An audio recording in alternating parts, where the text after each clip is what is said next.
যখন আওয়ামী লীগ সরকার পাওয়ারে ছিল তখন আমাদেরকে বিএনপির অন্তর্ভুক্ত করে আমাদেরকে কেস মামলা মারপিট যত ধরনের আছে অন্যায় অত্যাচার করছে।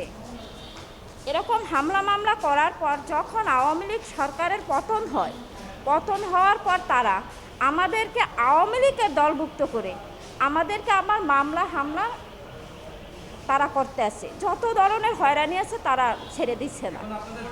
আমাদের দাবি, ও একটা স্টুডেন্ট, ওর পড়াশোনা বন্ধ হয়ে গেছে এই সমস্যার জন্য। ইভেন মিথ্যা মামলায় একটা মেয়ে মানুষকে 1 মাস হাজত খাটাইছে। যে আসামি মানে হাজত ছিল ও আসামি কিন্তু তার কেসের এজাহারভুক্ত আসামি না। আর যে মামলাগুলো হয়েছে আমরা কিন্তু আওয়ামী লীগের কোনো পদ বা পদবিতে নেই।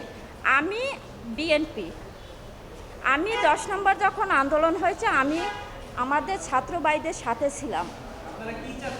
এখন চাচ্ছি আমরা ন্যায় বিচার চাচ্ছি। আমার বাবা মুরব্বী মানুষ, একা এখন যে বাড়ি থাকে মনে হয় এমন তারা করতেছে যে আমার বাবা মনে হয় আমাদের বাড়িতেও মারা যেতে পারবে না।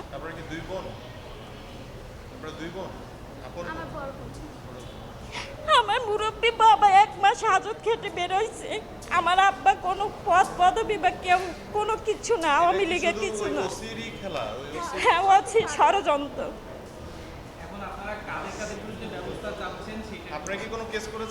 আমি বিচার চাচ্ছি।